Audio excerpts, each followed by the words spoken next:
अस्सलाम वालेकुम everyone, welcome back in Gul's kitchen. उम्मीद है आप सब अल्लाह ताला के करम फजल से बिल्कुल ठीक हैं।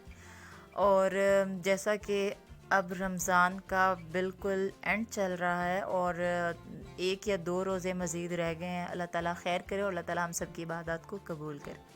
आज मैं आप लोगों के साथ एक बहुत ही अमेजिंग और इजी रेसिपी शेयर कर रही हूँ। तो आज हम बनाने जा रहे हैं दही फुल्की, जिसको हम अपने चावलों के साथ एज रायता भी यूज़ कर सकते हैं। इसके अलावा अगर हम लंच को स्किप करें और उसकी जगह पे हल्का फुल्का सा कुछ खाने के लिए रखते हैं तो उसके लिए भी हम यूज़ कर सकते हैं, या हम इसको एज अ स्नैक भी यूज़ कर सकते हैं। तो यहाँ पे मैंने ली है दही, और ये दही हम खुद ही घर पे बनाते हैं। इसके साथ ही मैंने ऐड की है हरे धनिए और हरी मिर्च की चटनी।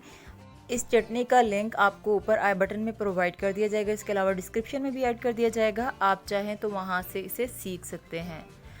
तो इसके साथ ही मैं ऐड कर रही हूँ बाकी के इंग्रेडिएंट्स। मैंने ऐड किया है नमक, थोड़ा सा ज़ीरा, थोड़ी सी काली मिर्च, और इसके साथ ही मैं ऐड कर दूँगी थोड़ा सा चाट मसाला।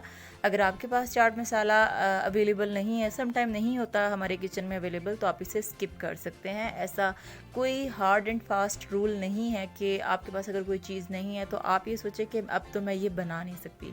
मैं हमेशा कोशिश करती हूँ कि घर में जो चीज़ें अवेलेबल होती हैं वही आप लोगों के साथ डिस्कस करूं कुकिंग करते हुए, ताकि आप लोग जब भी खाना बनाएं तो आप लोग इजीली वो तमाम चीज़ें यूज़ कर सकें। मैंने यहाँ पे ली है फुल्की, और फुल्की को मैंने पानी में थोड़ी देर के लिए भिगो दिया था, फिर उसके पानी को मैंने स्टेन कर दिया। और उसके साथ ही मैंने यहाँ पे टमाटर, एक अदर टमाटर लिए थे जिसको बारीक कट कर दिया, हरी मिर्चें 4 से 5 अदर लेके बारीक कट कर ली थी, और उसके साथ ही मैंने जो दही तैयार की है जिसके अंदर हमने बाकी के तमाम इंग्रेडिएंट्स ऐड किए थे, लाइक नमक, काली मिर्च, ज़ीरा और चाट मसाला, उस वाली दही को मैंने इसके अंदर ऐड कर दिया है। और इन तमाम चीज़ों को हम अच्छे से मिक्स कर लेंगे, और ले जी हमारी दही फुल्की जो है वो तैयार हो गई है।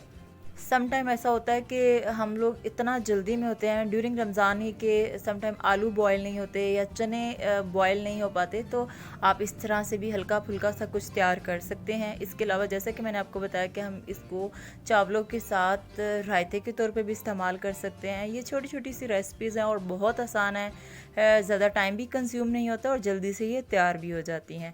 मुझे उम्मीद है आपको आज की ये रेसिपी अच्छी लगी होगी। अगर ऐसा है तो थम्स अप करके शेयर कर दें, और कमेंट में अपनी राय का इजहार ज़रूर कीजिएगा। हम मिलते हैं एक और न्यू वीडियो में एक न्यू रेसिपी के साथ इंशाल्लाह। तब तक आप अपना और अपने प्यारों का बहुत ख्याल रखिएगा। अल्लाह निगहबान।